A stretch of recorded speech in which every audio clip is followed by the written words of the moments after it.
angelic echo offers the first phase of self-digital joy. You will become a self-echo in real particles. Our key is the echo to this final layer.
Feel the breeze the second I touch you. Can't say what, but there's something about you. It should be this easy.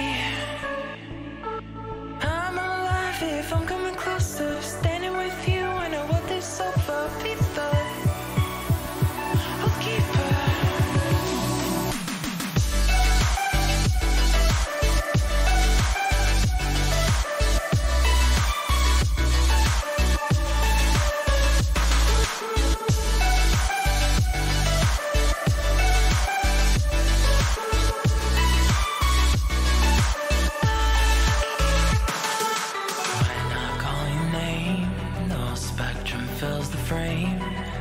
I can finally see. I thought that I would fade, but you're a vivid wave crashing at my feet. Sun lights up your face, blossoms fill my gaze. Hi everyone and welcome to the Sunday stream. I'm DJ Sean. Thanks for tuning in. Today we're doing something a little bit different for the stream. Not so different for me. We are flying in a simulator called P3D, which is a I guess the next evolution of Microsoft Flight Simulator for those of you who don't know. And we are sitting on the deck here in Melbourne in a very pretty Boeing 737-800 Virgin Australia livery. So I thought, given that I have had a bit of a break from streaming Prepared 3D since November last year, that I'll slowly start getting back into it and doing a couple of flights. So I haven't actually flown the 737 in the simulator for about probably December last year, so probably about, well, actually maybe it was before, no, it was before November. So maybe, yeah, about 5-6 months here that I haven't flown the aircraft for. So it took a while to get things set back up, but with all my monitors and all my screens and all the different things I've got running, hopefully we can successfully get airborne and get to Sydney. So the flight today is Melbourne to Sydney. I'll go through the flight plan in just a little bit and go through some of the things we'll need to do. One of the things that isn't running today is my Copilot. So there is some software called FS to Crew. I do have it installed and configured, but I won't run him today just to keep it a little bit simple, even though probably he makes it even easier. But I'll be doing most of, or if not everything. So you might see a few mistakes this flight. I forewarn you. For those of you who are new or watching on YouTube, if you head to twitch.com/DJSean00 and have a bit of a read down below, we do these streams for charity. This month we are working with Care Australia, and we've raised over $210, which has been directly donated through to them. So if you like the stream, by all means follow, but if you want to help out people who need it the most, we do this for charity. With 100% of your donation going through to them. So what we'll do is we'll get underway. I am using Track IR today, so you'll see my head moving down here in the left-hand corner, and you'll see my head moving around on the flight deck. I did realise before I started to kick this off, I didn't realise that I've actually swapped my hardware around since. There we go, since having the 737 or flying the 737 last time. So I went from a Satec X55 joystick that I'd had for a number of years to a Thrustmaster Hotess Warthog, which I primarily use in DCS, or DCS World in the A10 and the Harrier. So getting in the 737 was interesting because nothing was configured. So that's all now done. Hopefully, fingers crossed. I haven't missed anything, but we'll find out on the way to Sydney. So what I'll do is I will get started firing this guy up. Okay, looking at the panel, battery on, you on, APU to start. We should see the APU gauge come alive in a second. There we go, low oil pressure.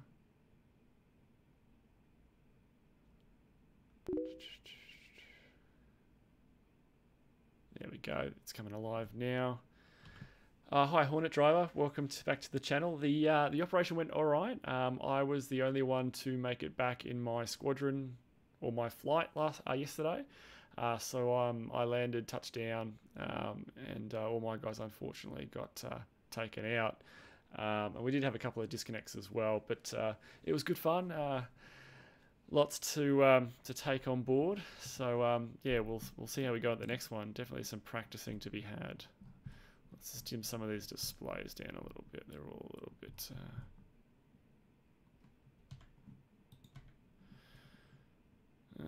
Clear you and one. Okay, going down.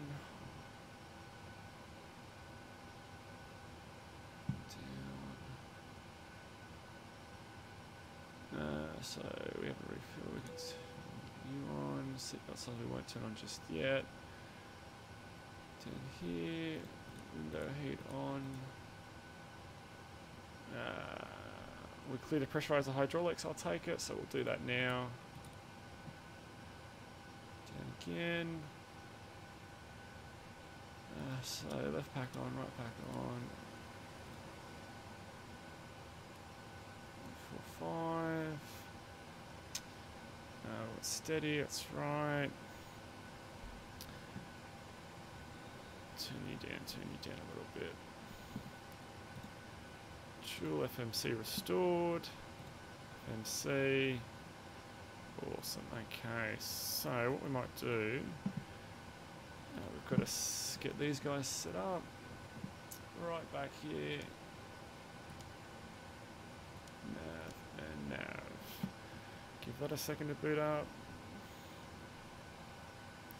Change you to Pascals. pascals.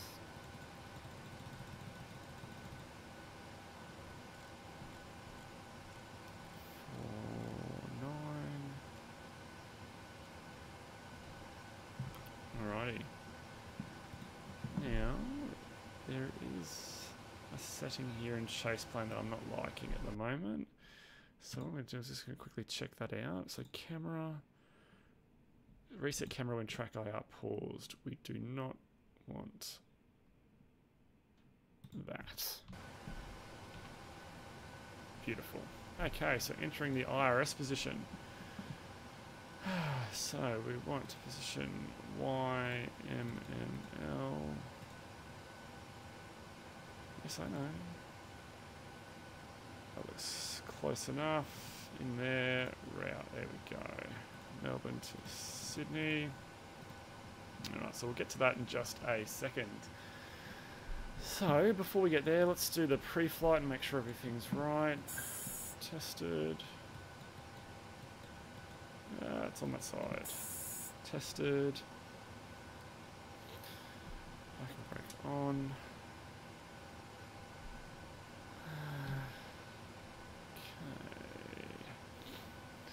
Okay. Alright, so if we look here, we've got the flight plan. Sorry, the checklist. So let's move you over there so we can complete it. Okay, so oxygen, we've got tested 100%, tested 100%, navigation, transfer and display switches. These guys are all on normal and auto. Window heat is up here and is on the 4 green lights. Pressurization mode selector is down here on auto. Flight instruments, we've got heading 160, 160, QNH is 1023, 1023. Parking brake is set and engine start switches are cut off. So that's that done. Alright. So before we go further, let's have a bit of a review of the flight plan here. So if we turn you on, actually we want you first. Alrighty. So our flight plan today has us going from down here, which is at the bottom of the yellow line here, and tracking up to Sydney. If we go to the flight plan, let's have a look here. So we're going from Melbourne to Sydney on the 22nd of April 2018. So we've got some trip times here. So let's get those up into, that's the wrong one. Get them up into the FMCs. Blow that out a little bit so it's a little bit easier to see.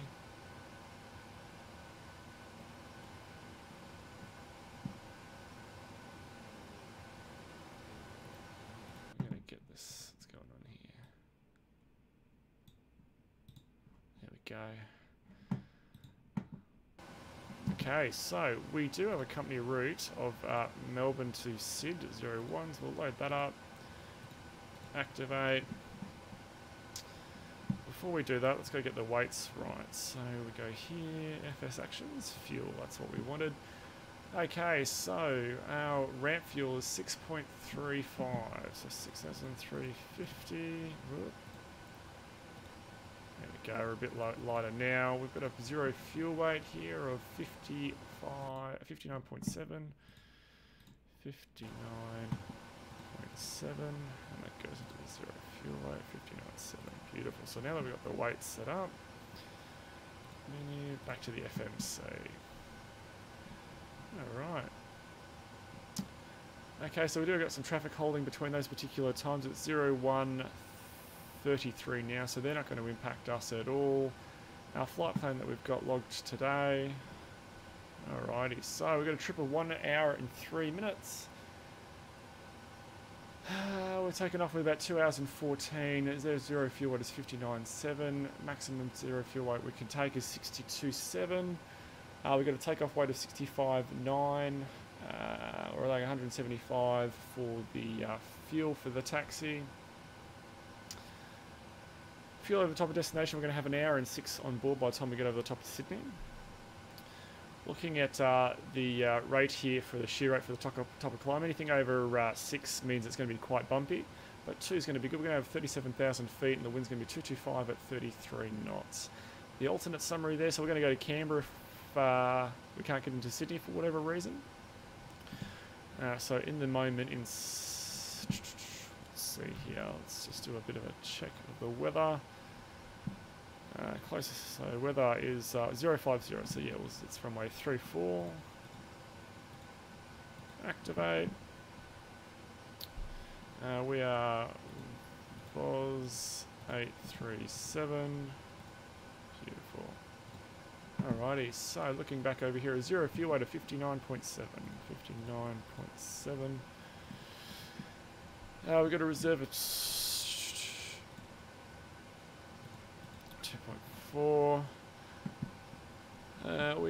Sorry, no we don't. Our reserve is 2.8. We have a cost index here of 20. 370. The wind at that altitude is 225 at 33. 225. Nope, that's not what I want to do. At 33. The top of climb outside air temperature is negative 58. Transition altitude in Australia is 10,000 feet. And before we go further, let's just go to the departure. So it's going to be off for runway 34, going via Dozel. Let's just check the legs page. We can close. Go back. Close. Plan. Looks right, so we'll step through that up to Sydney. And into Sydney looks good. Alright, so continuing on, we've got our route through here. Our departure from Sydney back to Canberra if we needed to divert. Don't worry about ETOPS. Again, a flight plan page, we don't need to worry about that. So the weather. Okay, so when this was generated just about half an hour ago, from this time here on the 22nd, the wind is going to be 010 at 4 knots, 8,000 visibility. We've got cloud broken at 1200, a temperature of 15 with a dew point of 12. The QNH is 1023, which is what we've got set. From 0130, the wind's going to swing around. Wow, it's going to swing around quite a bit. Ceiling and visibility will become okay, which just means the weather condition is fairly clear. Later on, it's going to turn to crap. We're going to get the wind swing around again. We're going to get some low visibility and some fog and some low cloud. We're not going to be here during any of this. More importantly, our destination of Sydney, so Kingsford Smith International. On the 22nd from this time, Zulu, it's going to be 180 at 10 knots, visibility greater than 10 kilometres, a few clouds at 3,500, temperature 21, QNH, dew point of 15, so it's warmer in Sydney than it is definitely in Melbourne. It looks like a nice day. QNH 1023 again, and there's no significant weather events forecasted. From this time here, we're going to have from this time here, we're going to get the wind swing around a little bit further. I'm going to get a couple of clouds rock in. A couple more clouds and raining later on. Looking for Canberra, the weather for our alternate actually looks worse. So there's a northerly wind there. There's a good visibility, but there's showers in the area. Few clouds at 2600, scattered at 6000. Temperature 17, I keep saying QNH, dew point of 11, QNH 1024, and again, no significant weather there, which it looks like it's going to get worse later on. Whatever reason, if we can't get into Canberra, or we decide to go north up to Cooley, weather doesn't look too bad. They're getting worse, but doesn't look too bad at the moment. So looking at the visual representation on our chart, we're going to start down the bottom here and work our way up with a nice tailwind most of the way. And nothing to really worry about there.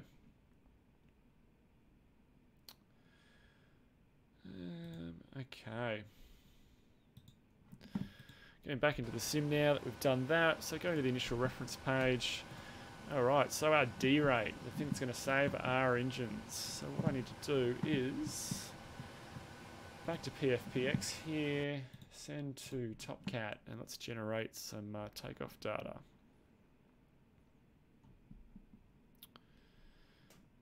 Okay, so remembering how to use this guy, I wonder if I can also pop you into TopCat so you guys can see. TopCat, there we go, beautiful. So using TopCat to get our data here. So Melbourne runway 34, active sky, update the weather.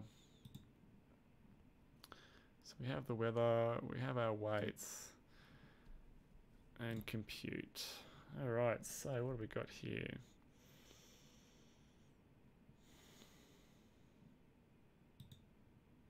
Okay, so we've got a couple of little things we need to hear. So we can only derate on this aircraft once. It'll be flaps 5, so let's compute that again. Okay, so the maximum we can do here is a... I'll pull that up here, is a single derate, which we have done here, and a assumed temp of 42. We'll do a standard climb. Okay, so we're choosing 42 degrees here on a flaps 5 takeoff with the first derate, and stab trim of 5.2. Just go down here. Have I got the... Whoop, that's not the right switch. That's flaps. That's trim. Whew, found it. So trim of 5.2. Yeah, that's looking pretty good there. Okay, so now that we've done that, close that guy. Close that guy. Now, camera's been very funny today.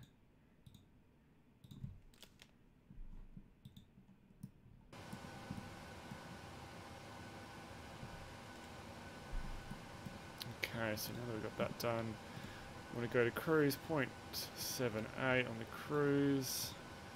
Descent is 0.78/280. Execute the forecast, it's going to be 100. That should be it. Should be landing with 3.9. The plan tells us that we'll be landing with a lot less than that, so that's good. So we're probably done with that now. So looking across here, let's get the scope. Actually, we're not done with that. We're going to do our takeoff. So flaps 5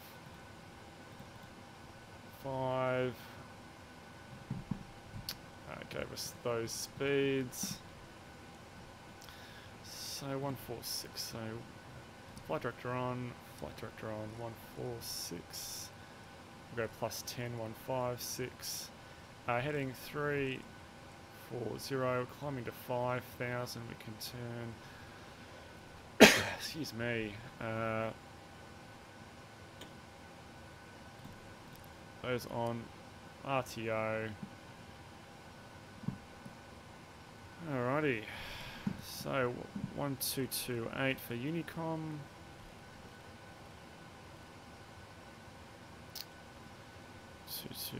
Oh, God, I'm rusty in this thing. 1228. We'll go up to 22 for that. Do a test.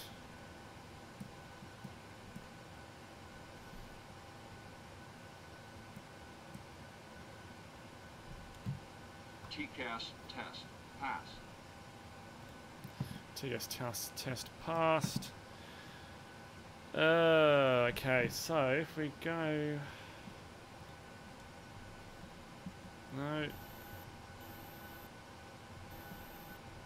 that's not what we want to do. Alright. So looking at this guy, preferences, presets, can we do overhead, throttle quadrant, there we go. Flight test, check. That's not what we want, this guy here. Test, test.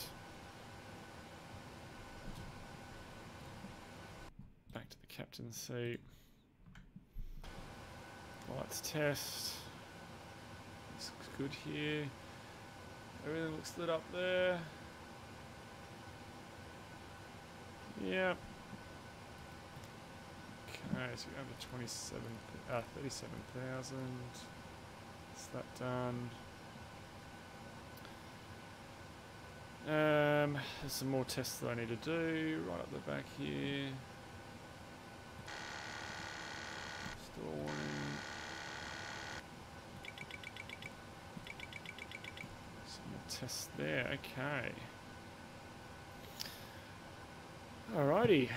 We'll get all the pumps turned on. Seatbelt signs on. We've finished refueling.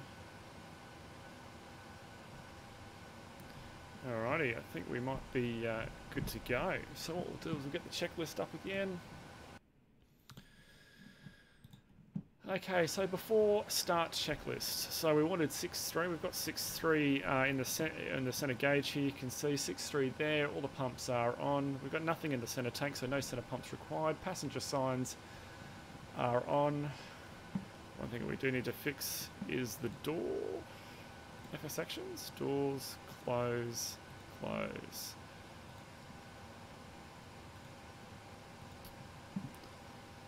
Okay, so MCP, we've got V2 plus 10 of 156. We've got heading 340, climb initially to 5,000. LLAV and VNAV are selected and are on standby. City pre-flight has been completed. Trim is 3 and 0. Taxi takeoff and takeoff briefing we have not completed, so let's do that now. Let's bring up the charts, hey? Alrighty, so look at the charts here. Let's view the charts. So where are we? We are here on this chart. Okay, so we are down here. So this is a ground chart of Melbourne.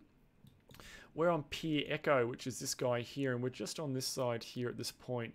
So what we're going to do is we're going to tail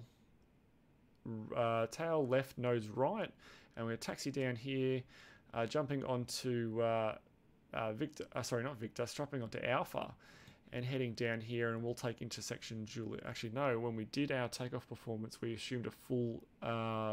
We didn't do any intersection when we did our takeoff calculations. So what we'll have to do is I could redo them, but being not lazy, but just time sensitive. That's what we'll say.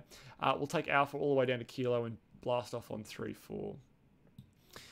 So once we're done that, we are taking the Dozal 9 departure. So this is Dozal 9. This is chart 20-C effective 9th of November.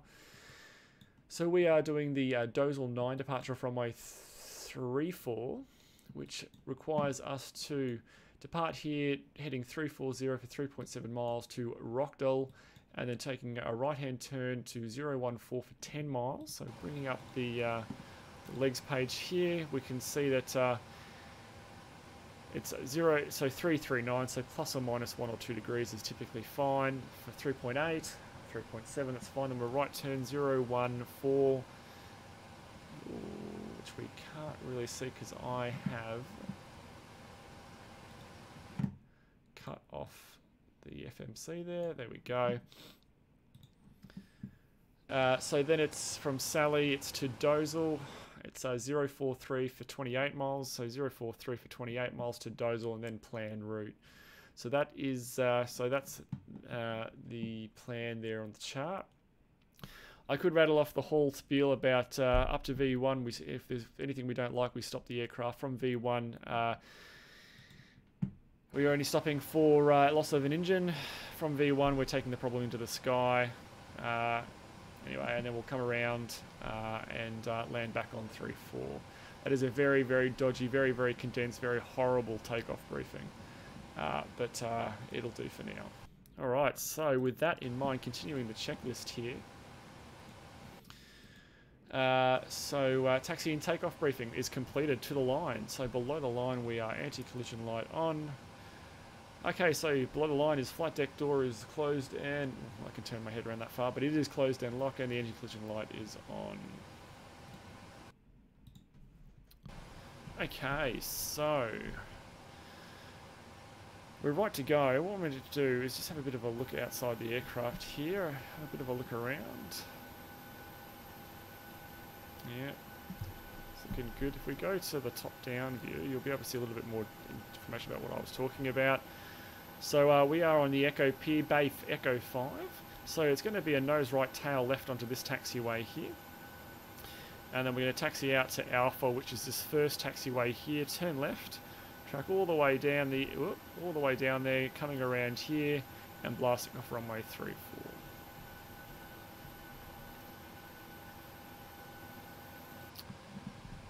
Okay.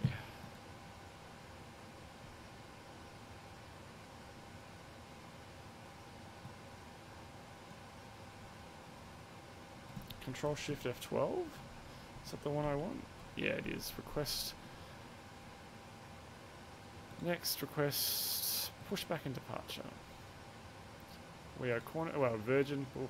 Nose right, tail left. Nose right, tail left. That's what we want. Just like inches prior. No. Well, here comes the truck.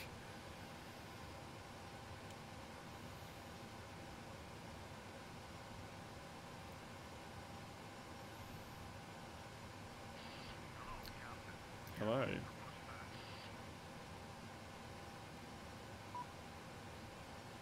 Waiting for you to remove covers and wheel chocks. Didn't even know that they were on. Ground connections? Remove.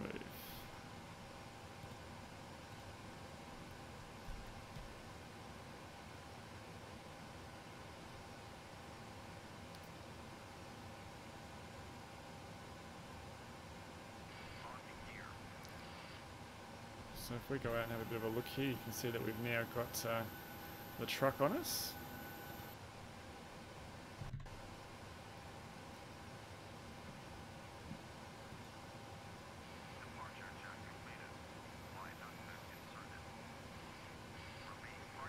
Release parking brake.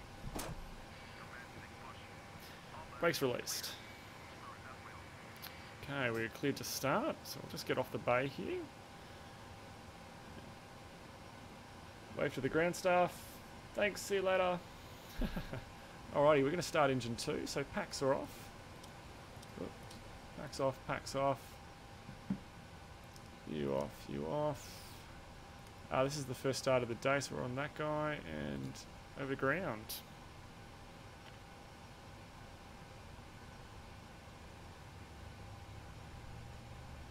Walking us out. So through 26% N2, we're going to introduce fuel.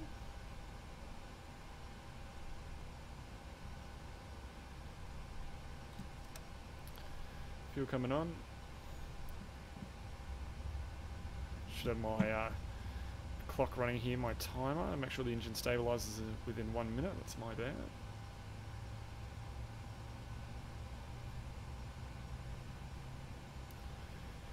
So watching the engine gas temperature, any spike there or loss of oil pressure, spike in fuel flow will kill the engine, but it looks like it's stabilizing very nicely. Okay, start a cutout. So the engine has become self-sufficient. Okay, we're looking for 2, 4 and 6. So 20% of the N1 within the range of 4 or around that range of 4 for the engine gas temperature, 400 degrees. And park brake set. And 60% for N2. Okay, that's a good start on 2. Let's start 1. Start the clock.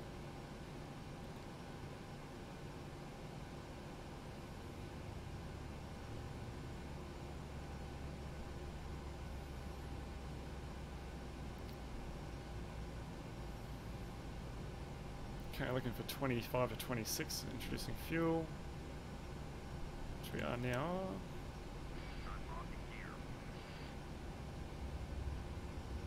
That guy up a little bit.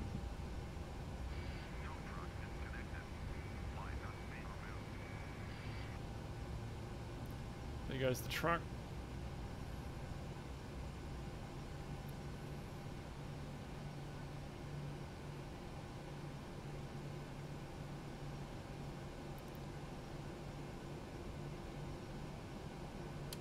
start a cutout, and within 50 seconds there, what we need to do is get that running. Hey buddy, can you give us a wave? Yep, thanks mate, we're good. Okay, now that that's done, we start out, we do all the rest of it. So there, you,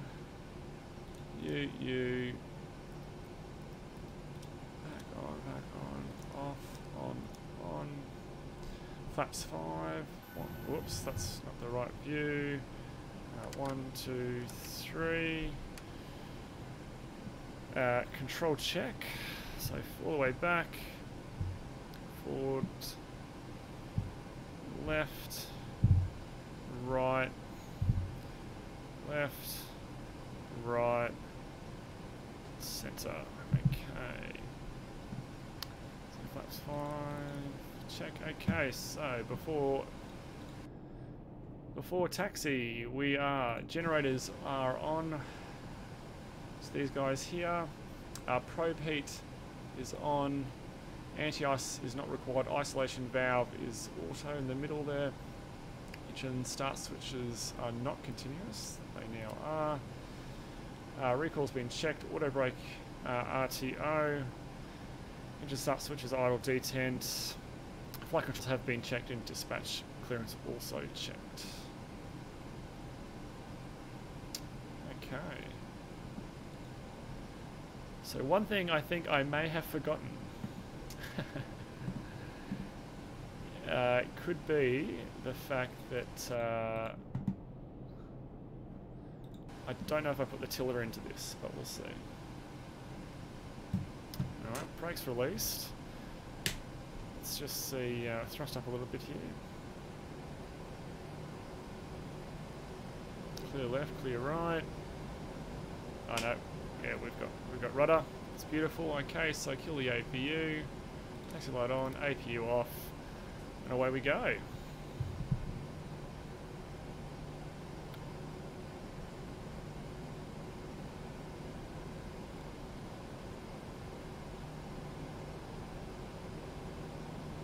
Have we got a tower view? Sure do.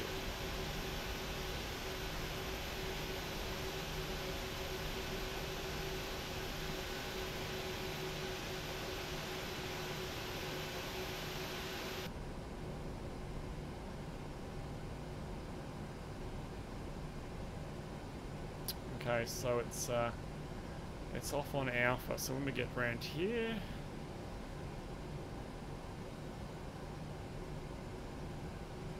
need to put a bit of a curve in these throttles in this game, I think.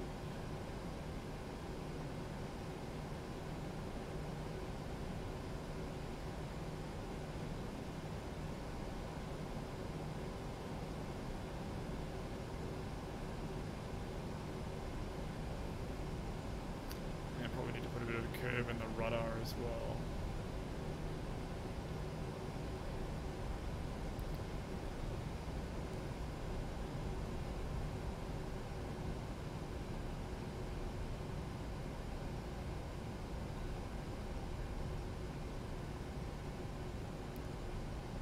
And down alpha we go.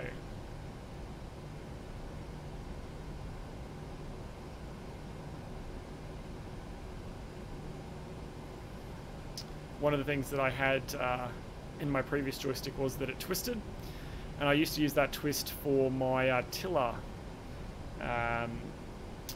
control. So for those of you that are not sure what a tiller is, it's that black handle just here, and that's what's used to steer the aircraft around, with the rudder pedals only really coming into effect when you're getting past about 60 knots.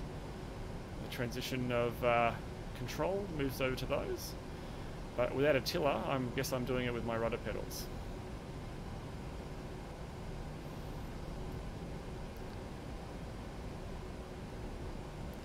We're going to be a while, so let's get cranking down here.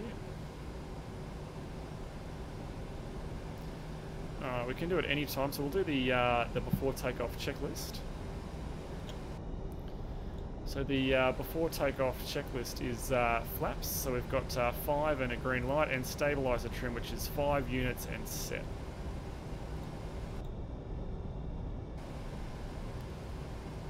slow down a little bit. Doing 21 knots here. Yeah, we really need to put a bell curve, some sort of sensor curve in these throttles. Move them a little inch, and they move in a, not even an inch, I'm moving them a millimetre, and we're getting about 2 or 3% change in thrust there on this lower level, which is a little bit hard to taxi.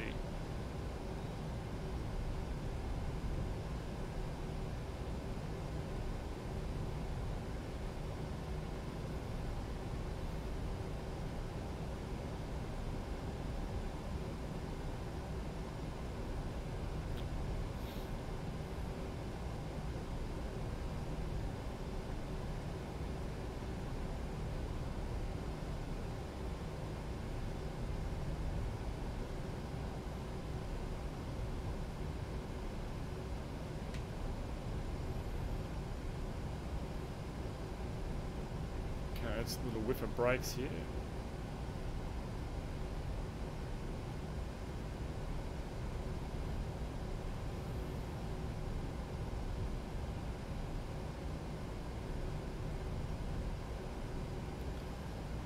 There we go.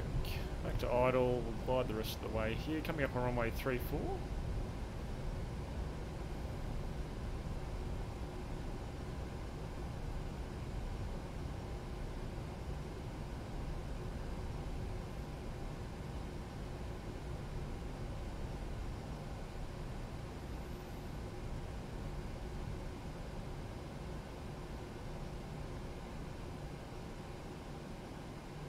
Okay, we'll hold it there. Alrighty, so auto throttle armed, traffic on, weather on, you all the way over to TARA. To steady, but we're going to go up to strobes. Ding the crew. Okay, clear left, clear right, on we go.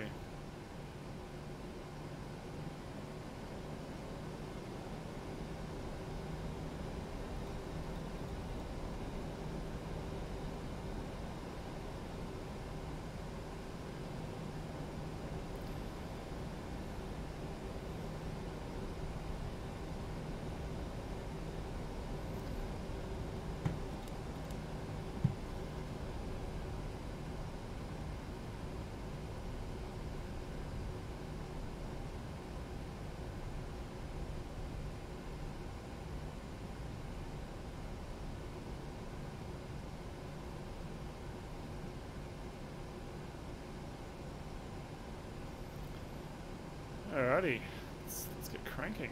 So thrust up to about 40%. Wait for the engines to stabilise. Stabilise. Thrust set. Thrust set.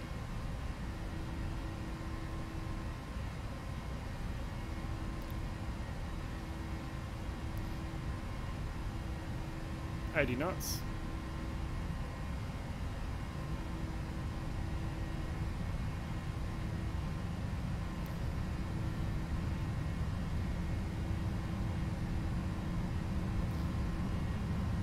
V1, rotate.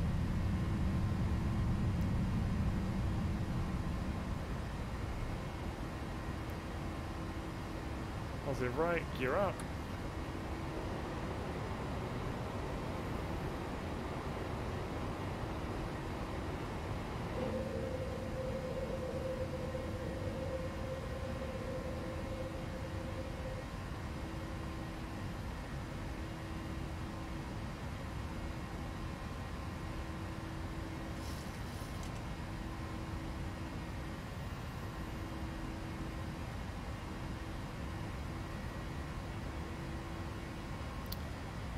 N1, speed, or VNAV speed, sorry.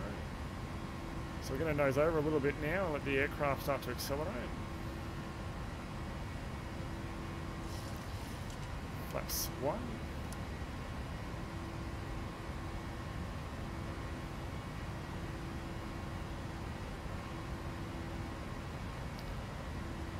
Flaps up.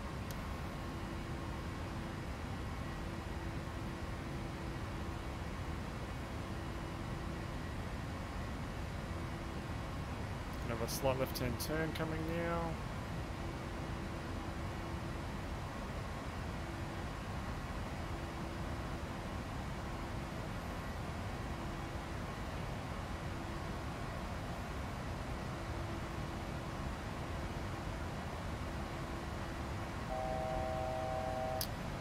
And we'll go to Command A, wheel you up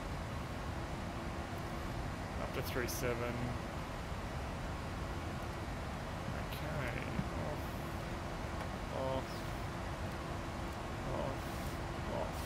Okay, time for the after takeoff checklist. Okay, so after takeoff checklist. Engine bleeds are on, packs are auto, landing gear is up and off, and flaps are up, no lights.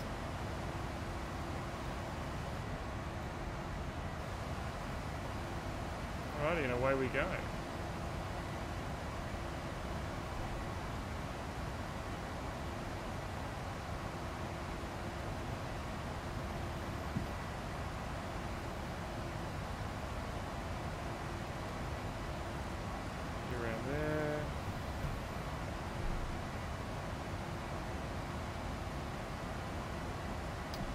A few bumps on the way up here, which is not uncommon out of Melbourne.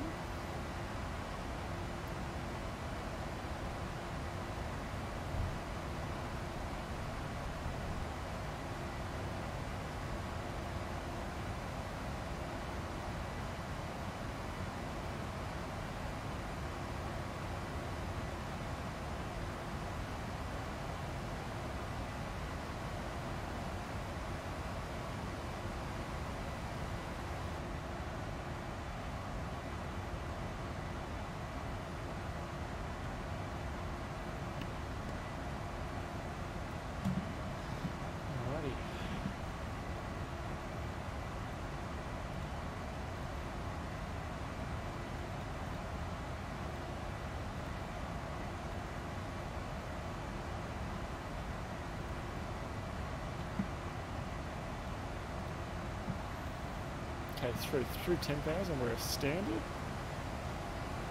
and then we lights off. We'll let the crew up.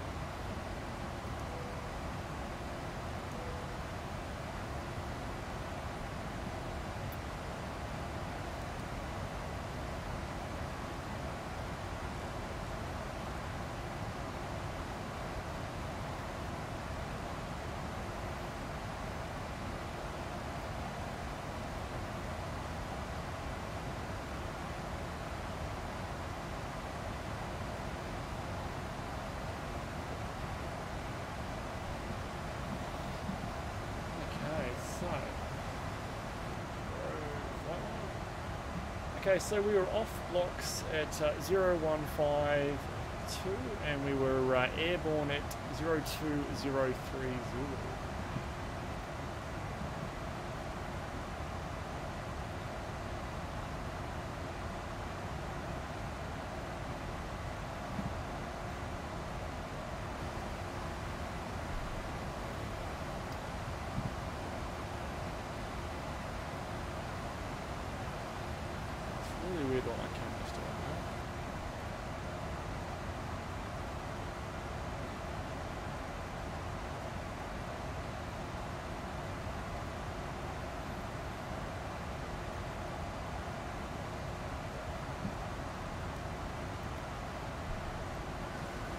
Oh, that's not the right one.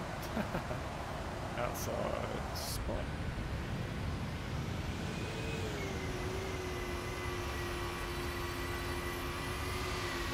Those some of those clouds look a bit basic. I'll try to look at that. Ooh. Okay, so we don't want to do that.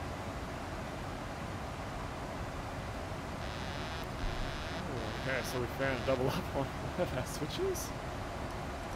Oh, that's the gear. We don't want to do that one. Okay.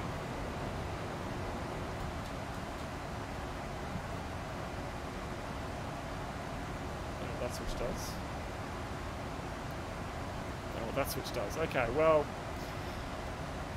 we've got some duplicate switches there. That's okay. We're airborne. That's a small price to pay. Alright, let's bring the FMC up and have a bit of a look here. So we're just going to wind down a little bit here. So since we're going to be playing with 3.5. Just check out.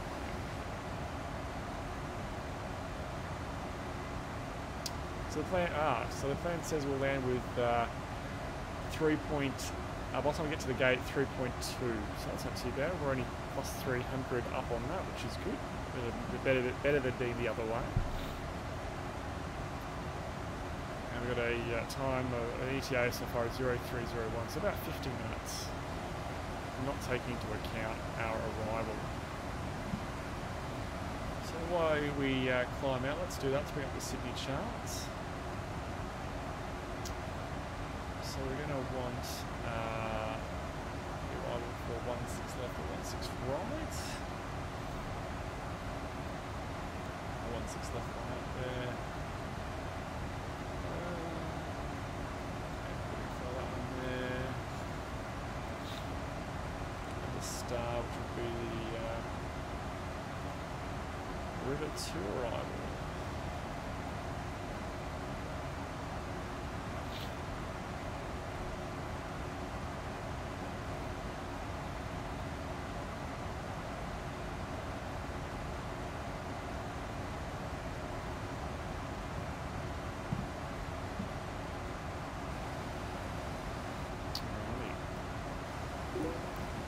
Through 20,000, fly level 200, return we put the packs out. There we go.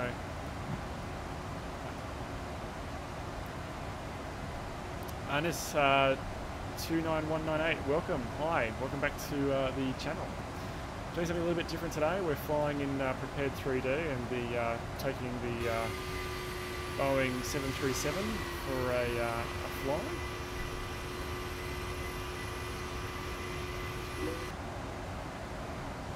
Not too big, about 178 seats, so nothing too big.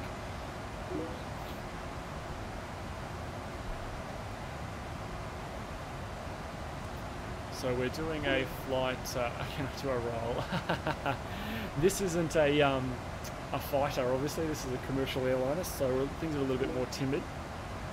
No, I'm sorry, I can't do a roll for you. Whereas I would happily do it in DCS. When I'm flying this, I am very much flying it as close to the book as possible, and these things don't do too many barrel rolls. Okay, so our next checklist isn't until we are due for descent. So as we can see up here, we have that out a little bit so we can see a bit.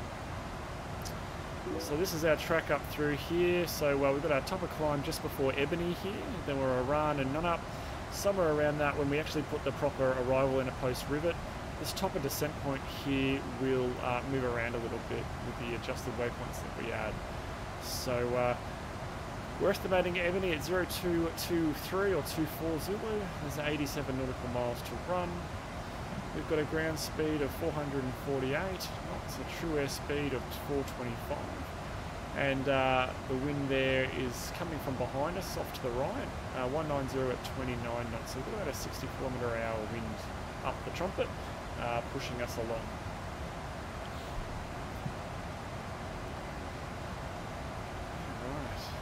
Right. Scared, yeah, probably a little bit. It isn't too big. It's not too big, I guess, in the grand scheme of things. It's a what would we say? It's a 178-seater 737-800. Rocking CFM's. Just call me Anus. Anus? Anis? Yeah, it's rocking CFM 56s. The same CFM 56s that, or one of them exploded on the Southwest 737-800, so this is a similar aircraft.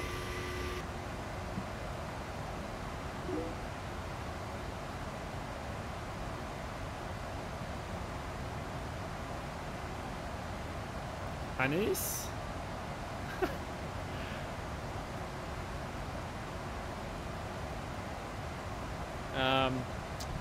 So what have we got here?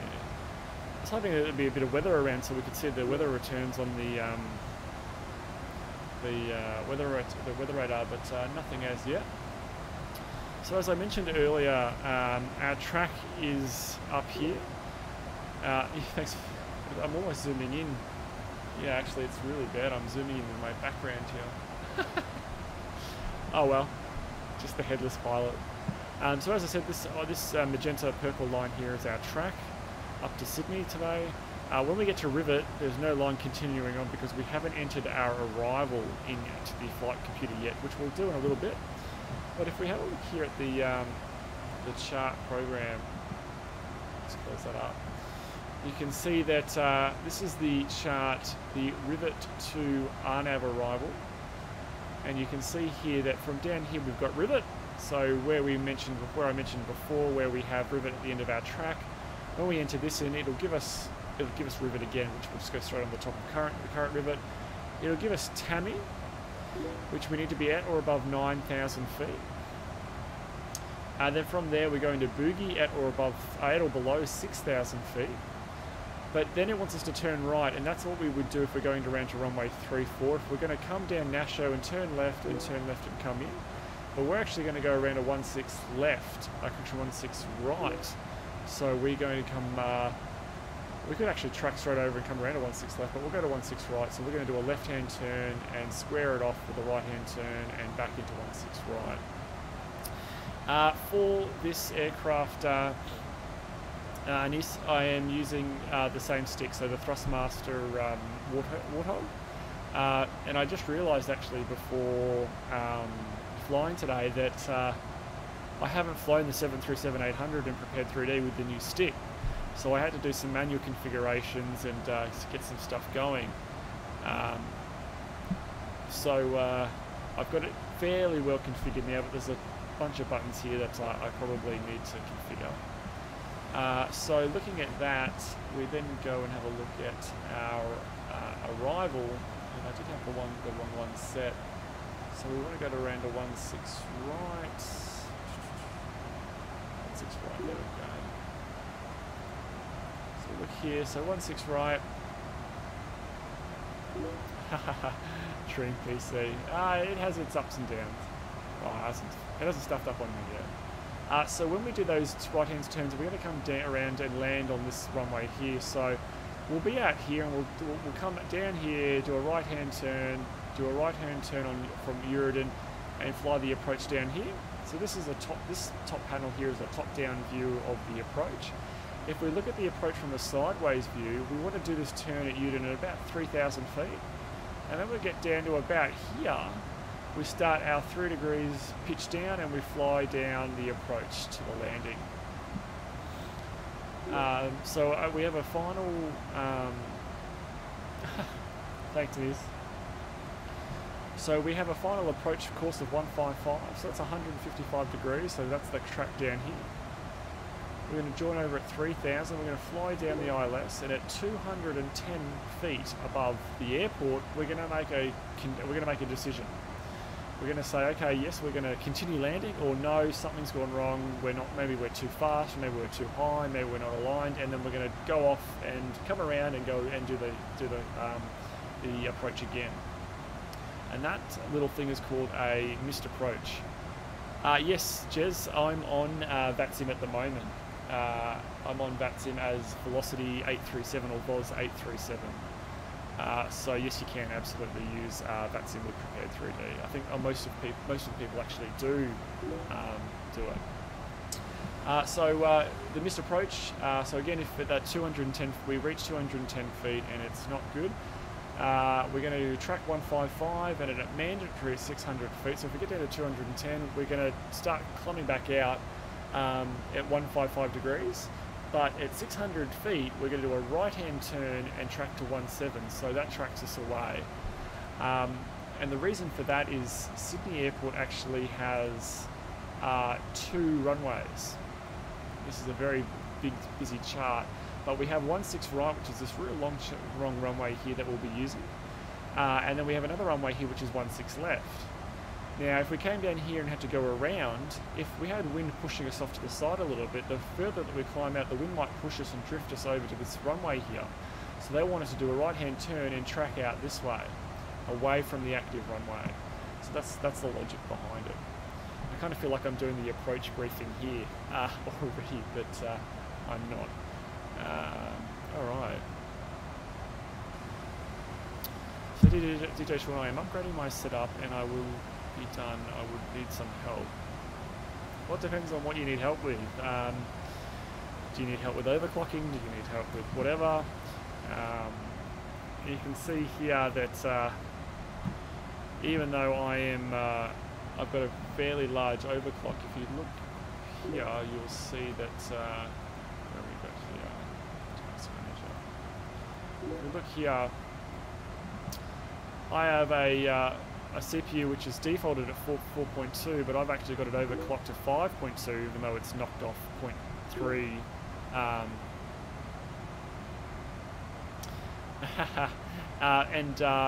Still, this is using 100% of 5.2 gigahertz on the overclock. So it is quite a heavy program. It will suck up everything that you can throw at it.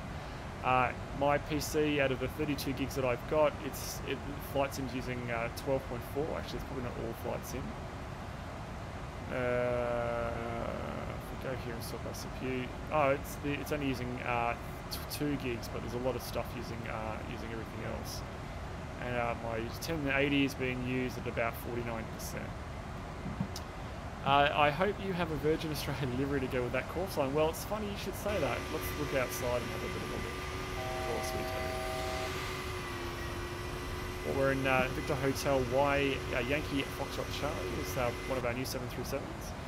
And we just got the alert that we're 1,000 feet to level. So as you can see, we're coming up on 37,000 feet, which is our cruise altitude today.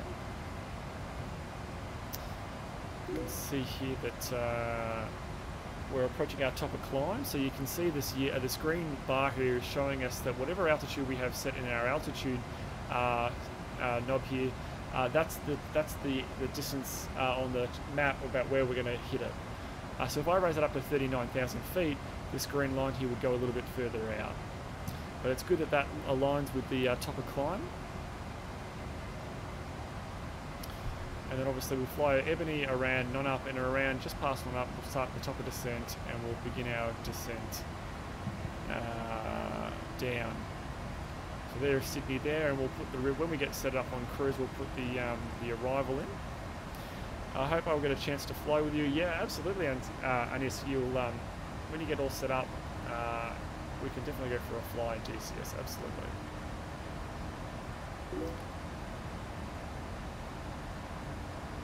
What stick did you end up ordering, Anis? Look around here. I feel like I want to do the same flight in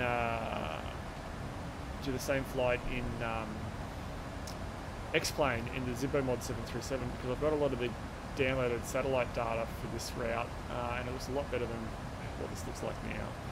Let's see if we can get a nice view here.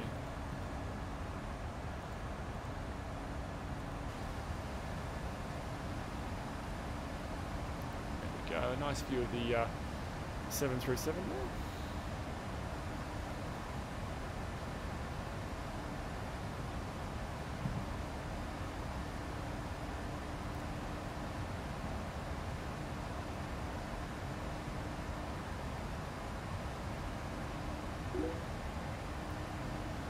Oh, lovely. Okay, well that's then yeah, you've got the right stick. That's definitely the one you want to use.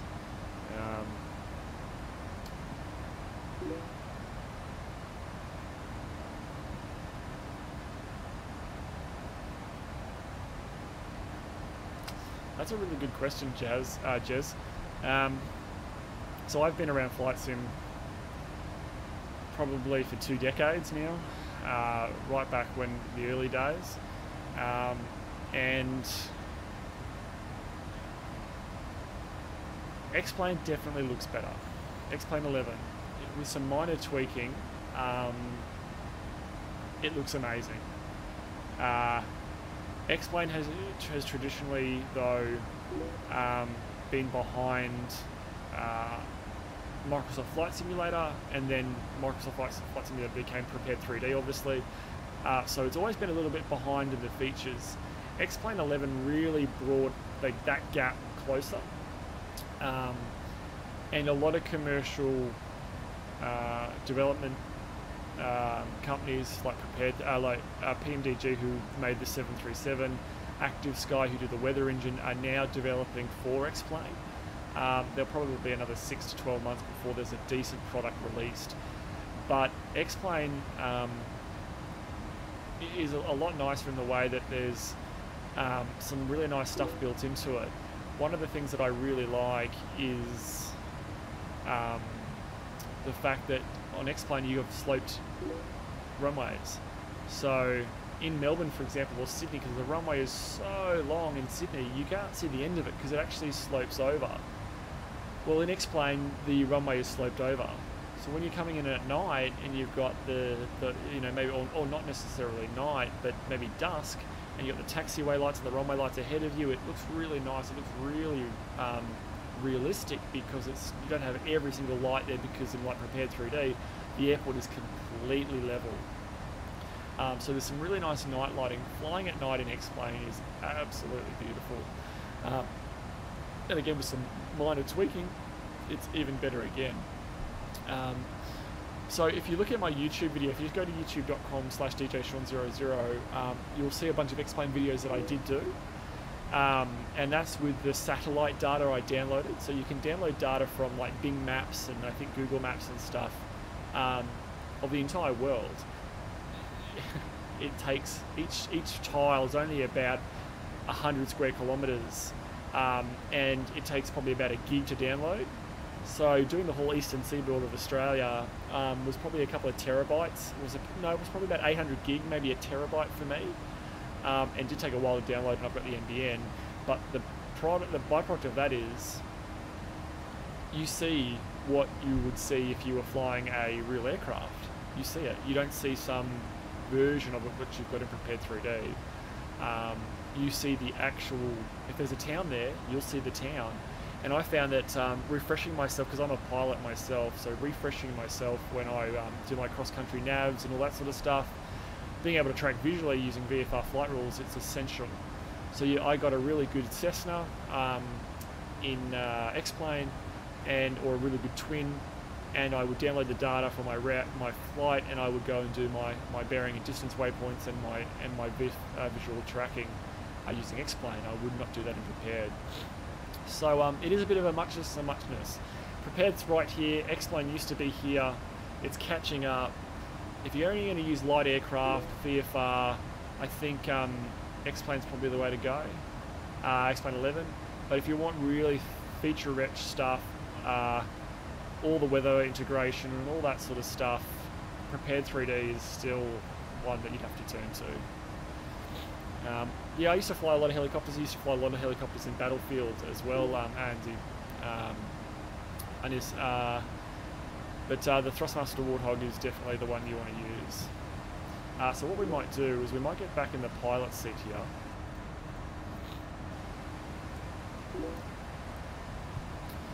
Please tell me. Yeah, the Thrustmaster Warthog is completely fine for helicopters. It's a nice stick for everything. So don't worry that you've got the wrong stick or anything like that in this.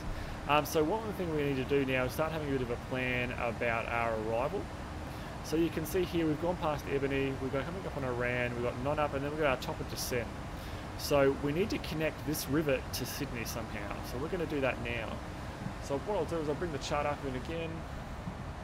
So that's our ground chart, but what we want to do is we want the star chart, the standard terminal arrival route. So the rivet to arrival, which is what we want. So let's go and put this into the computer.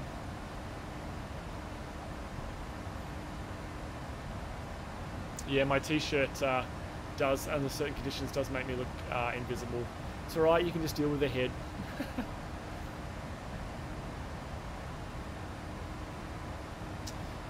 Maybe Hornet. I'll probably take a break and get some lunch and maybe jump on this afternoon. I better go play with my dogs for an hour or so. And Millie, my little pug, she's due for lunch. So yeah, I might jump on in a couple of hours this afternoon. I'll stream it. So yeah, absolutely. Alright, so we want departures and arrivals. We want the arrival for Sydney. We're going to use the ILS for 16 right. On the rivet 2 and execute. So we've now got a whole bunch of stuff down there that we need to clean up. So legs. So rivet, Tammy, boogie. Alright, so what we need to do is go into plan mode here. Zoom this out and have a bit of a look. So as we can see from our chart here, we're looking at boogie. So boogie is where the end of the line is for us. We don't want to go down to, we've got Dubok and Nasho. And TSAT is actually the intersection over the airport. You can see TSAT's just here. So this particular arrival assumes that when we get to boogie, the ATC is going to go, okay, turn left and fly a direction, and they're going to vector us around to the approach. And they do that so they can manage the traffic, because Sydney Airport is really, really busy. There's no controllers online at the moment, and there's not much traffic in Sydney, so we're going to have to do that manually. We're going to have to manually fly here. So what we're going to do is we've got boogie here. We're going to turn left and go up to a point here, then turn right to Erden, and then fly to the approach. So what we want to do is we want to grab Erden and bring it up to there. So now we've got that.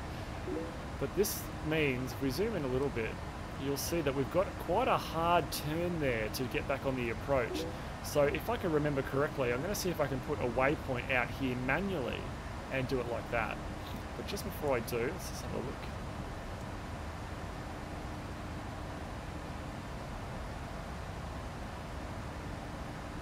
Oh yeah, absolutely, Hornet. Well, if you subscribe to the channel, well, not subscribe, but follow the channel, you'll get an alert there, Hornet, when I go live.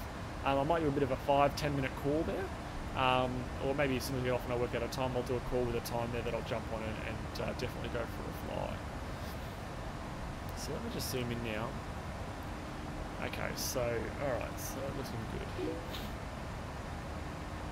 Okay, so what we want to do is we want to put that manual waypoint in. So if we go fixes, Sydney, 112, go legs, plan mode, step down to here, zoom in a little bit.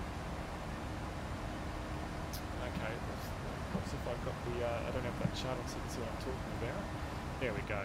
But as I was talking about earlier, when we zoom in a little bit, we've now got a bit of a sharp turn here to get onto the approach into Sydney. So what I'm going to do is from boogie, I'm going to create a waypoint out here, give myself nice 90-degree turns onto the approach. So fixes, so we need a radial, so let's go 270 at 10, where does that give us? Oh yeah, it's close to, so we want maybe 29, maybe we'll go 30 at 15, 300 at 15, ooh, that's close, maybe we want to go 295 at 15, that's perfect. Okay, so legs. So SY 295/15. I think that's it. We want it. Yeah. Perfect. Execute. There. There we go. So what we've done now is if I delete the fix now, I'll do /50 for that. /100. There we go. So we've now done a manual waypoint here. So we'll turn here, do a left-hand turn, do a right-hand turn, a right-hand turn onto the approach. Do 6,000 or above. Erden. So we'll do that at /3000.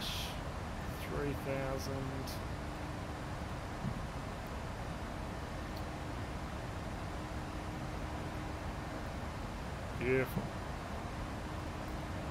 Sorted. So if we take that off path, zoom you in. Alrighty, so we've now been able to get our route set up for our arrival. So we've now Hornet, the American server. Well, I played on the American 107 server for the event, so I should be able to get on the American server for through the Inferno, I believe.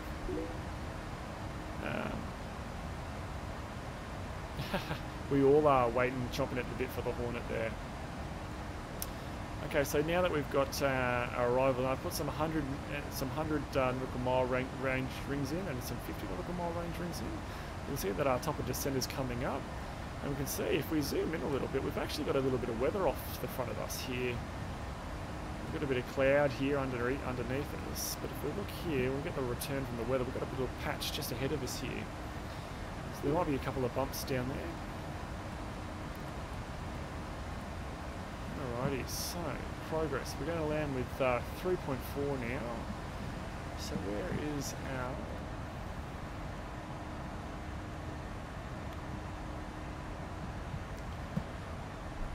Get our weight sorted for arrival. So 59.7 plus 3.4, 63.1 is what we're going to land.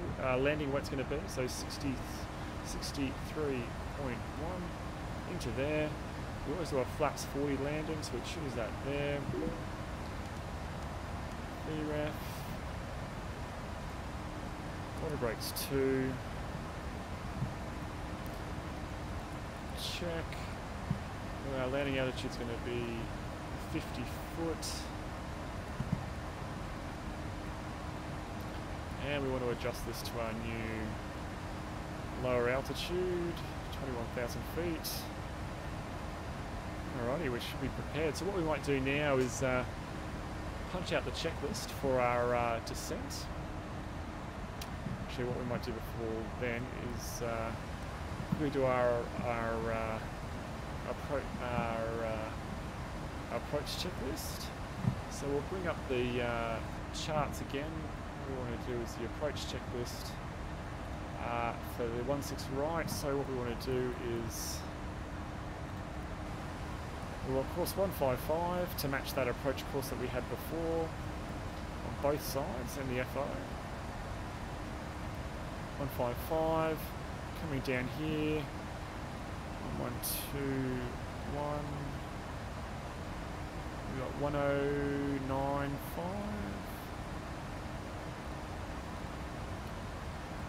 put 1121 on this side too, 1121, 2, put you on, put you on. Let's come up here. This should give us a distance from Sydney, to Sydney, sorry, 140 nautical miles.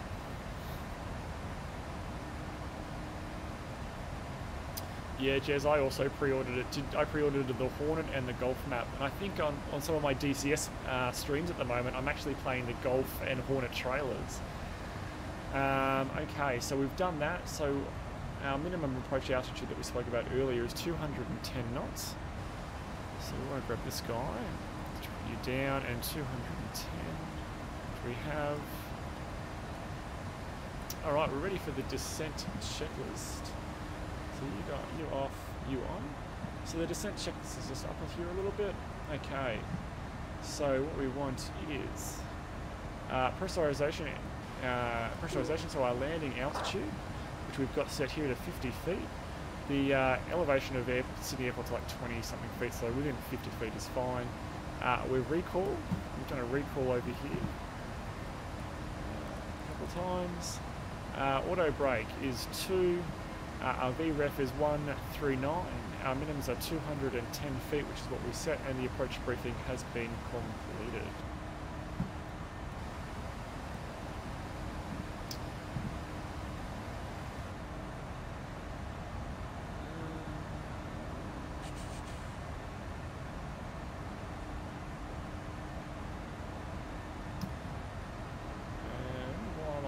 Something up here, which is over there.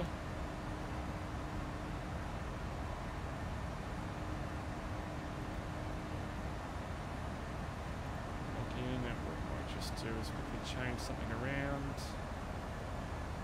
And that's our top of descent. So now we begin our descent down to Sydney.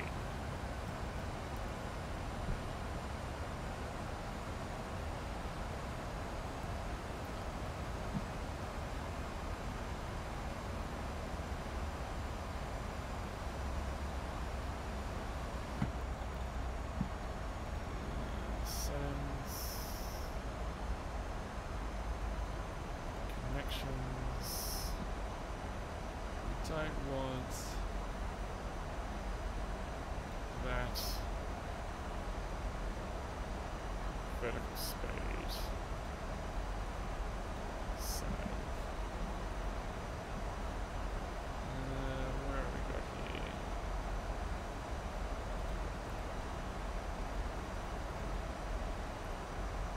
Copies.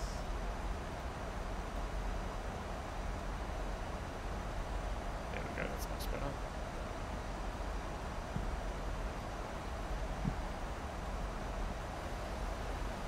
Oh yeah, nice, going to the UK for a bit of a holiday there, or a bit of work.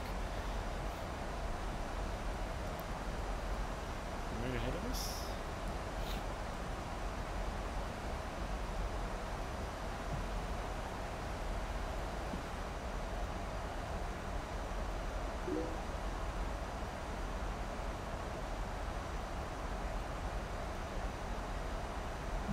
Oh, holiday, beautiful. How long are you going for, Jess? I actually haven't been to the UK. It's one of the regrets that I've got. I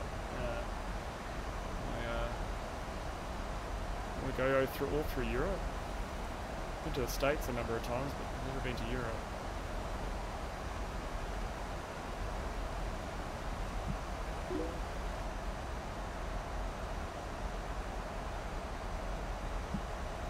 Wow, that's a long holiday. 2 months, 8 weeks. Wow.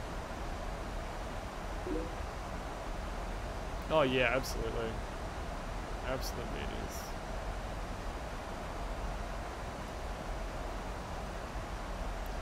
A few bumps around. We're getting a bit of the scattered green returns from the weather radar. Got a couple of bumps on the way down here.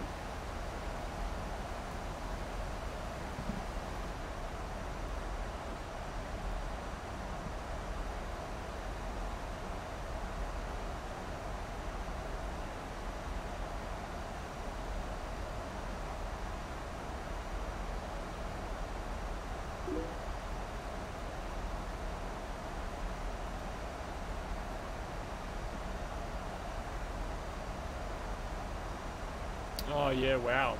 Yeah, I have heard that. I had a friend that was in the government here actually in Australia and moved it back home because he was from New Zealand. And he was talking about his entitlements and I was really jealous.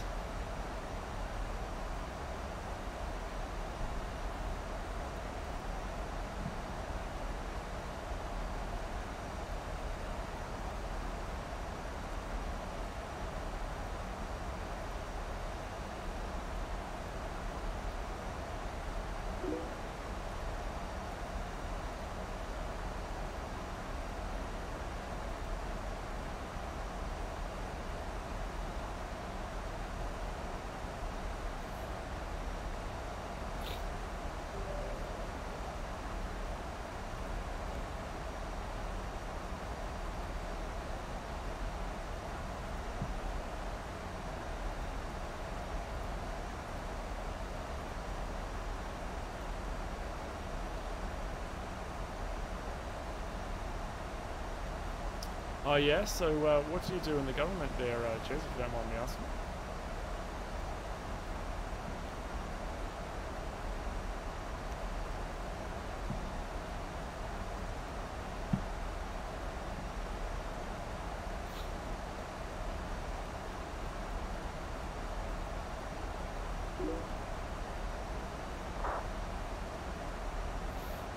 Oh, customs officer, yeah, lovely, okay.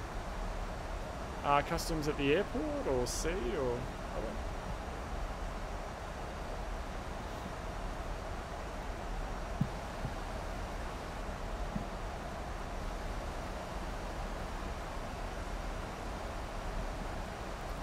Alright, let's continue our descent now down to 12,000. Oh, we got some traffic there. We got another person flying, a Baron. Baron 1, his call sign is. He's in a 737-800. And he's also on descent through 27,000 feet. We're going to keep an eye on him. If he turns towards us, we might get a TCAS warning. Yeah, right. Well, I probably have a fair bit to do with airports. I work for an airline. I work for Virgin Australia, so I'm always in and out of airports, which is fun.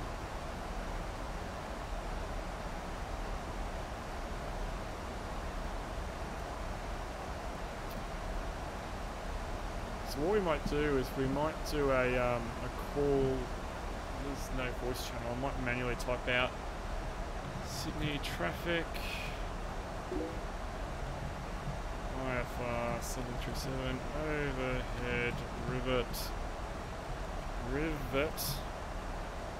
going to be a rivet. Yeah, yeah, it does. Does that give it away? At 13,000. Right. 130 for 16. Right, estimate est finals at 03030. Okay, so we've got that typed up ready to go. Should we need when we need it?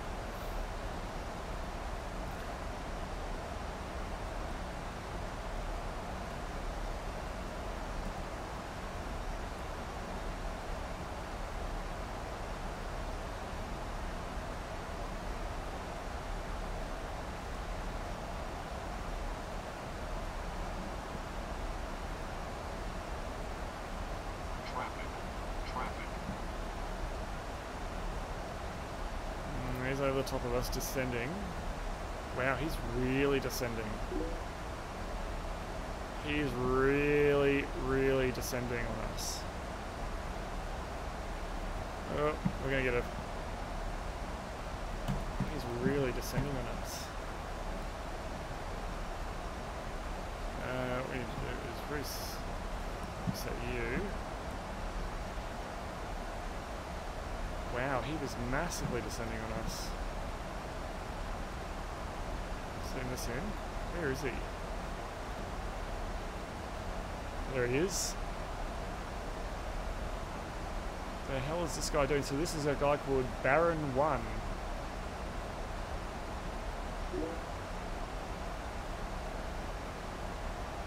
Hey dog, how you going? We're getting buzzed here.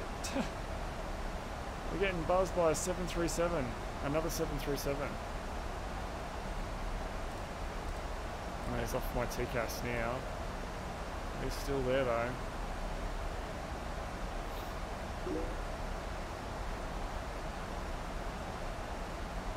Don't take your eyes off the road.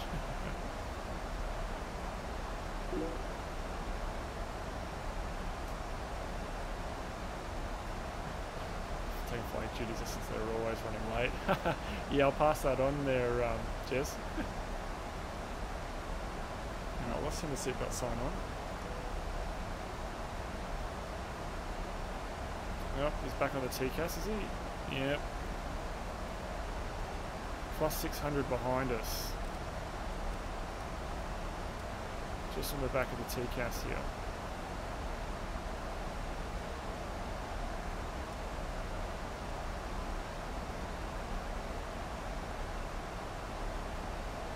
Well, Baron 1.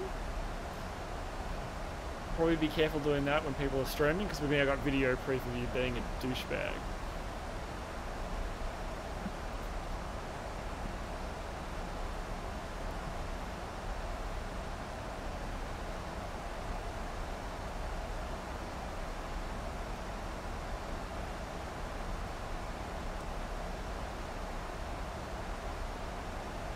He's coming back in again for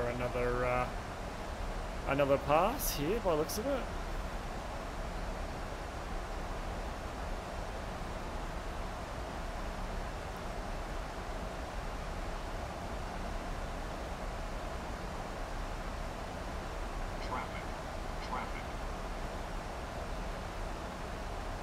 is this dickhead? Adjust vertical speed. Adjust.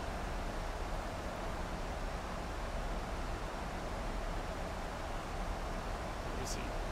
Clear of contact. So he's now 2,200 feet below us.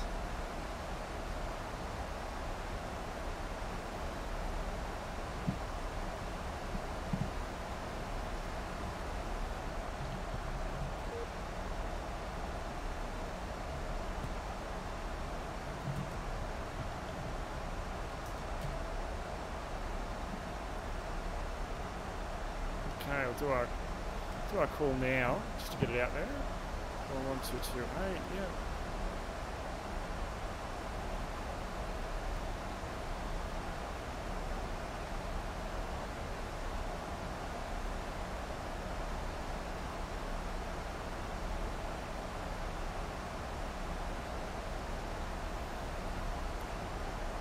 Just about to punch into the cloud by the looks of it.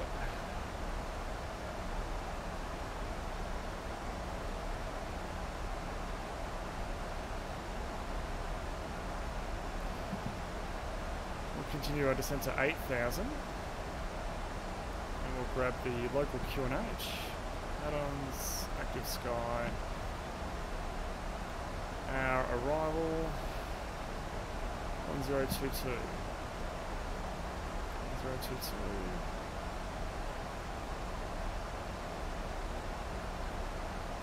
oops, that does all of them.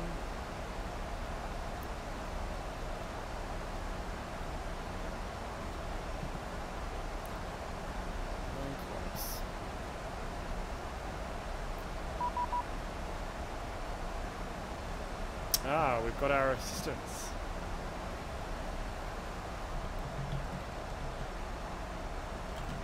Baron 1 keeps diving in on me.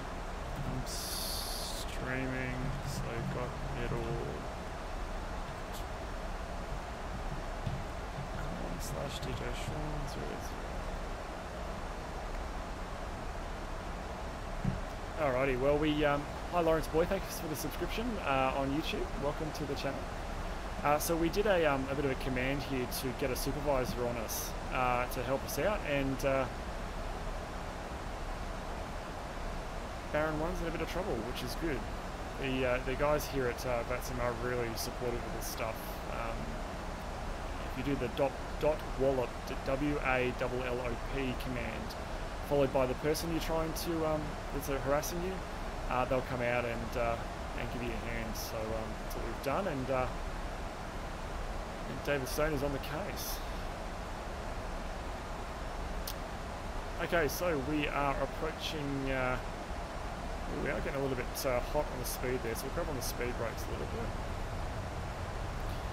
So we have a waypoint coming up called Tammy, and Tammy has a restriction on it of 9,000 feet or below. So we're through 10,000 feet or 11,000 feet, so the aircraft has to slow down to not exceed 250 knots. So we're screaming down to 11,000, we level off, slow down to 250, then we continue our descent. And we just need to make sure that we get slowed down as we do the descent through 280 down to 240, that we don't bust the height restriction here. We need to be under 9,000 feet. So it's only about 800 feet until then, but we're just on the boards. We've got the boards out, we've got the speed brakes out, which you should be able to see on the end of the wings here. There we go. And they're helping slow us down.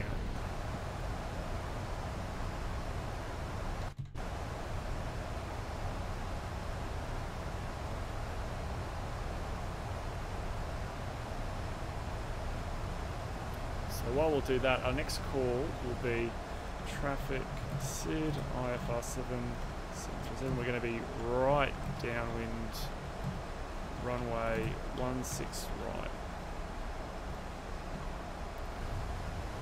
Alright, that's enough for these guys. Back to ARM. Jez, yes, AFIRM, it is a real world restriction of AFIRM. So we've got 8,000 set as our target altitude. We can see the bar here. We might just give it a little bit more speed brake here.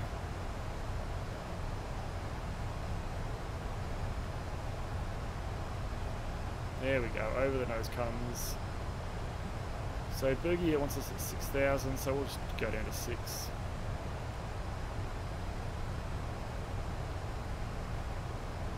One of the things about the 737-800 specifically, and the 900 for that sake, is the wings are very, very efficient, and the aircraft is very, very slippery. So when you're getting, oh, and there's our 10,000 feet, so onto standard. We only want 2 sets. There we go. So as I was saying, the aircraft is very, very slippery. So you typically find that when you get under about 12,000, 13,000 feet, when the air's a little bit more thicker, those wings really do, the airframe is really slippery. So you do find a lot of 737s on the boards or on the speed brakes at the lower levels, just trying to slow down. There's 9,000. We've beat it by Tammy by 2 miles. Speed brakes are still out. It's always funny when you get a rookie air traffic controller and he's like, okay, velocity, for this case, velocity 837, I need you to descend to 6,000 and slow to 240 knots from maybe 300. You can only do one of those things. So the controller needs to make a choice. Are we going to slow down before we go down, or are we going to go down and then slow down? We can't do both. We're not a 747 or a 777 that can do both. We're a 73, and it's either go down or slow down. You can't do both of them together. Alright, looks like it's nailing the 6,000 by Boogie there. Company policy for Virgin Australia, I believe, is that no speed brakes out under 5,000 feet. So let's get out of Boogie, we'll chuck the boards in. I might chuck 1 stage of flap out, so that'll put the slats out and give me 1 degree of flap. 1 degree, as if that makes any difference, but it puts the slats out anyway on the front of the wings and gives us a little bit more lift, a little bit more drag. There's Sydney off the nose now.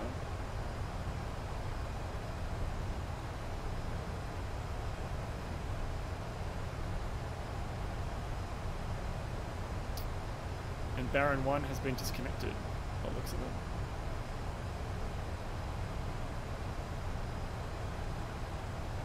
I think that's Camden down there, Camden Airfield, just there, that strip.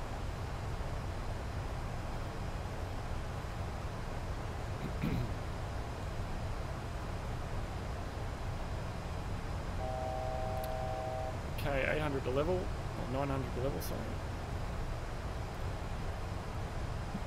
So we'll bring that down to 4,000.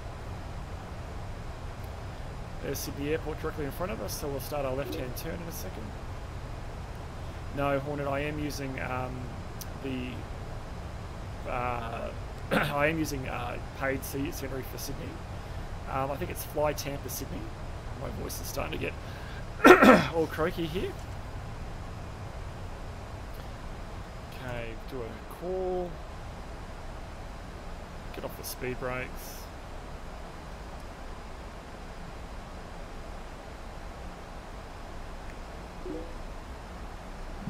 Oh, whoops.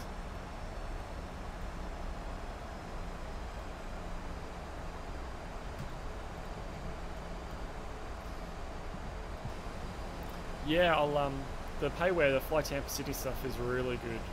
So we're just coming over the top of Bankstown Airport at the moment, one of the busiest light aircraft airports in the Southern Hemisphere. I think it's just behind Moorabbin Airport, which is in Melbourne, just to the southeast of Essendon and Melbourne Airport. Okay, so what I might just do is traffic SID IFR 737 finals 16 right. Okay, get that chat ready to go.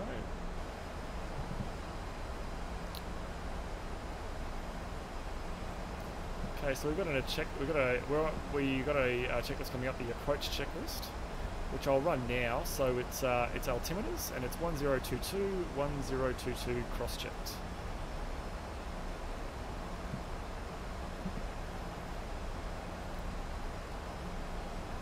It's interesting. When I rotated the aircraft out of Melbourne and was flying out, the Thrustmaster Hotess Warthog is feels very different to the the Satec X55 I had before. So what I'll do is I'll let the autopilot get us on the approach, get us down the glide slope, and then I'll do a takeover and manually fly the aircraft. But don't judge me on this. This is my first time landing the aircraft with the new stick, so we'll see how we go.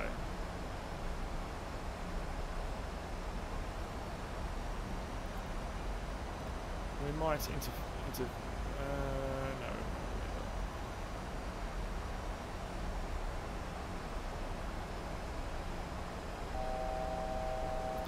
So our next altitude is 3,000.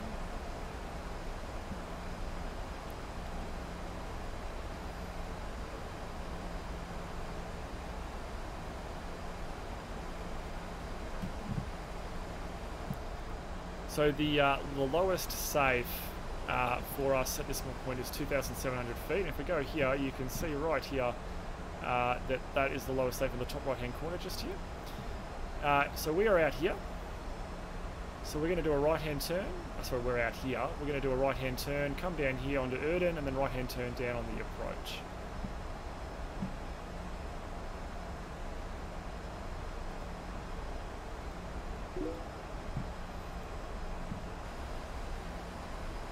Yeah, no, Jez. It is the same stick as DCS.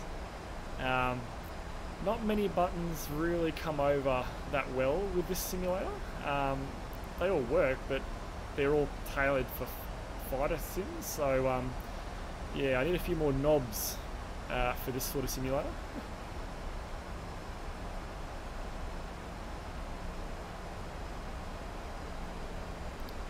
We'll speed intervene here. We'll do one stage of flap.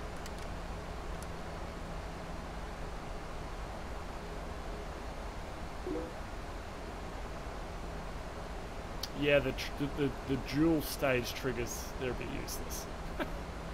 And the pickle button, that's also useless. Okay, so we have got our ILS frequency set as the primary. So we'll VOR lock that because it's currently on standby.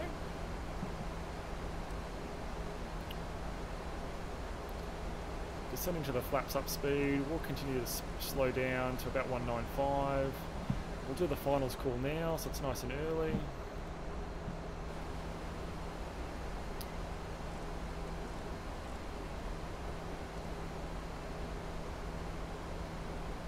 There's Sydney, the city of Sydney, over to our right side there, probably about 1 o'clock, 1:30. Okay, everything's looking good. We're going to hit the 3,000 feet mark by the waypoint. We're slowing up, which is really good.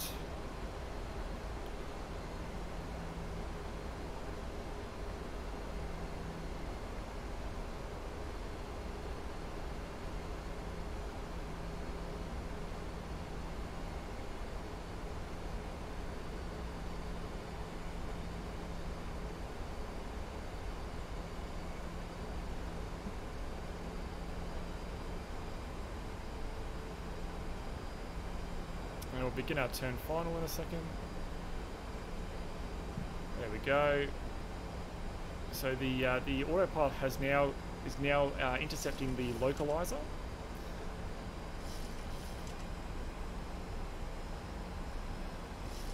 So now that it has, I can put approach mode also on.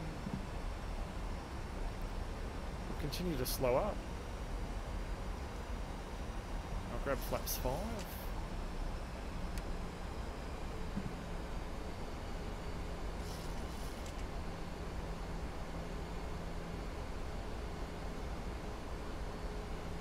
The airport ahead of us. Yeah, that's true with the A320, absolutely. Okay, gear down. All the lights out. And we'll VREF, we are 139, so VREF plus 5, 144. Down the approach we go. Another stage of flaps, flaps 10. Get myself nice and comfortable here.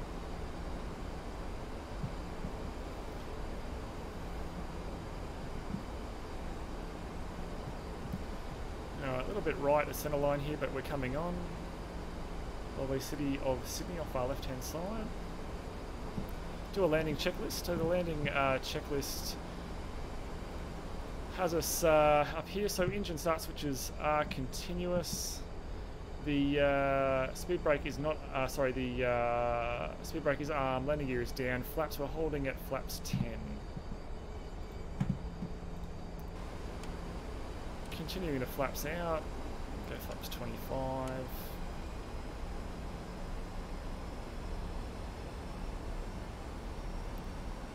Flaps 30.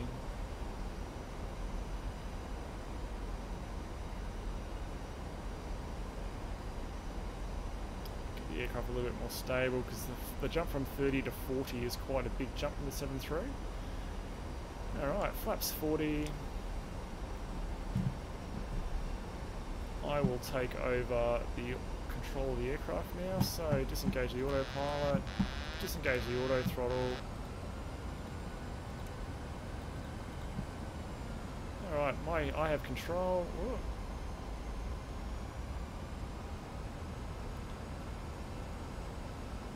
Goes down a little bit. Okay, the wind is straight down the runway there at 157. On the runway heading for runway 16 right is 155, so you could almost not ask for better wind. Okay, we're looking good. Bang on the glide slope, bang on the localizer. Speed's good.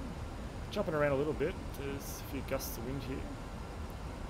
The vertical speed we're looking for is about 700 to 750 feet per minute down. 1,000.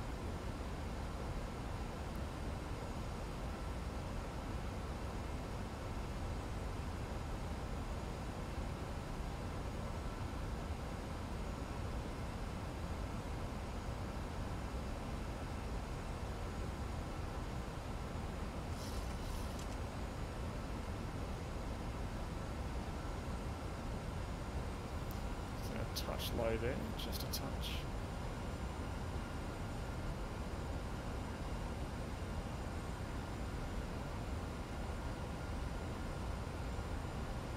We are stable.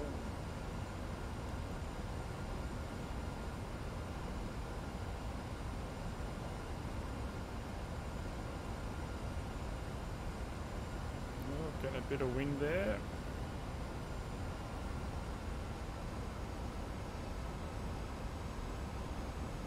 Alright, so we're not using the ILS anymore, we're going to look out the window here and we're going to visually fly the airplane onto the deck, so we might get a warning here, which is fine.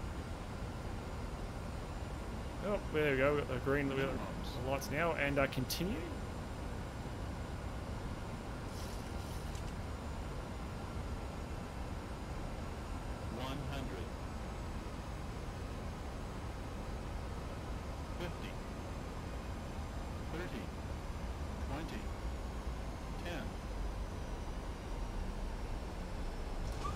Beautiful. Reverses. Give me reverses. There we go. It's too late now. Oh, manual braking.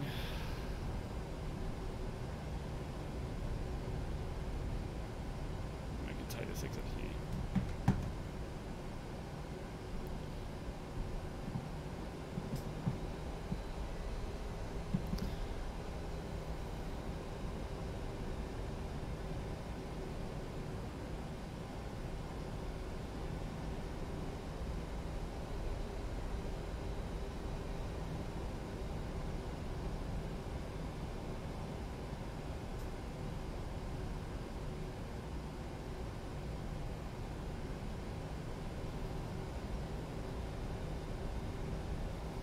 Clear right, clear left.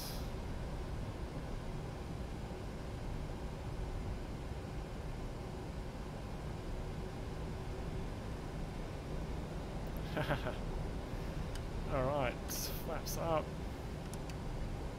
Speed brake up. Off, off, off, off, off, off.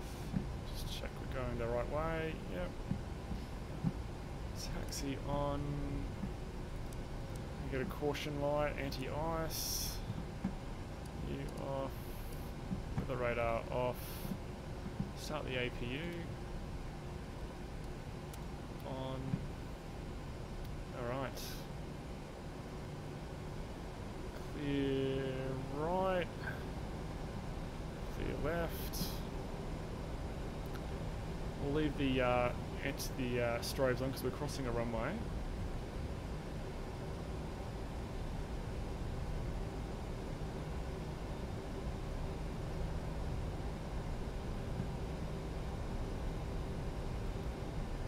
And we want to take this next taxiway, which will be Golf here to the right. So now we're clear of that. Steady.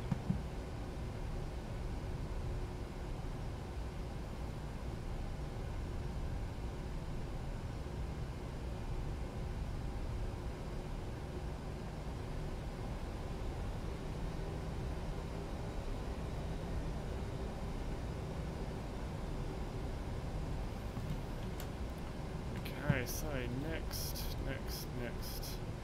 gate.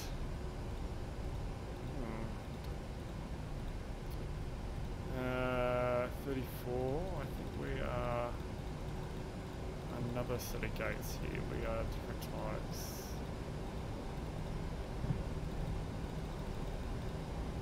No, whoops. Actually, we're just going to leave that. We don't know what we're doing with that. Oh, that time we can't get rid of it. Close window. There we go. No, Jez, they don't. You get add-on extra additional software to do that for you. And Follow Me Slide is on the way. Oh, they can control you on the ground. Revoke Follow Me and parking services. I'm just trying to get gate. Domestic, here we go. Domestic. What do we want here? We want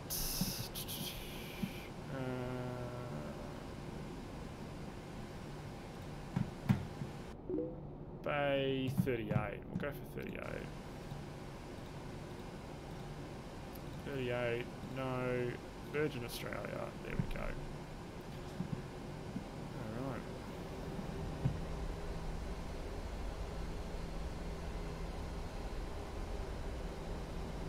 So we should see a little dude here. I did have a problem where his alignment was out of whack for telling me when to stop. And I did read that there was a few problems about that on the forums, but I don't think I fixed mine, so this could be interesting.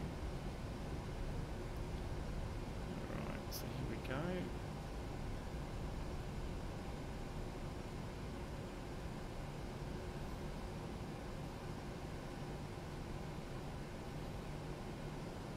Turn it in.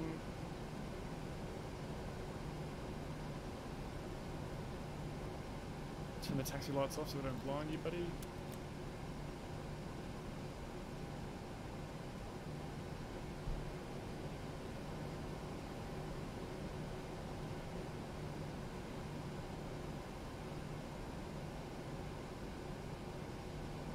You're gonna tell us to stop beforehand, mate, are ya? Stop. Alright, parking brake on. APU on the bus. Shut it down.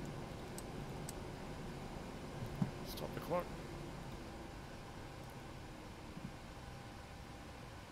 Flight director's off. You parked a bit short. Well, you told me to stop you, champ. Request deboarding. Anti-collision light off. Off. Okay, we need to probably open some doors here. Menu. FS actions, doors, open, ARF entry open, open, open. Seatbelt sign off.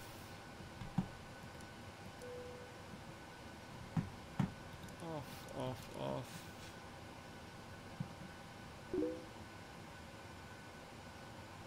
Yeah, it looks like the William James Photography. Yeah, it does look like that. He told me to pull up short, so that's what I've done. But let's get out and have a look.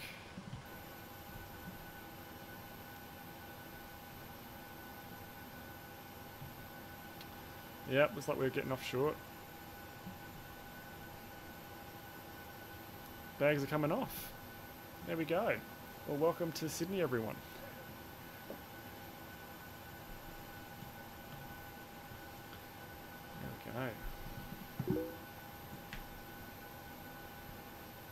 There we go. Yeah, the wheelchair passengers are going to have to take the DPL, the Disabled Persons Lift.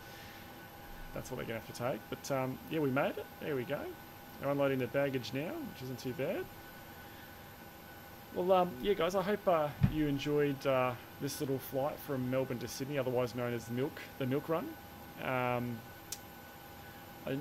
couple of things I need to take away from is I need to obviously get FS to crew going, so I've got a co-pilot who can help manage the workload for me, do the checklist properly, we'll do the briefing together. I need to get my Thrustmaster Warthog configured a little bit better. I didn't have reverse thrust there on landing. It wasn't too bad on one of the world's longest runways. But what I might do is I might call it there for the stream for this particular one. I will be back in a couple of hours where I will be streaming DCS. I'll probably be flying on an international server through the Inferno over in the US. We'll see how that one goes. But until then, we'll see you all next time. Thanks for tuning in, and thanks guys for the follows. We'll see you next time. I'm out. Fuck this shit, I'm out. No thanks. Don't mind me. I'ma just grab my stuff and leave. Excuse me, please. Fuck this shit, I'm out. Nope. Fuck this shit, I'm out. Alright then. I don't know what the fuck just happened, but I don't really care. I'ma get the fuck up out of here. Fuck this shit, I'm out.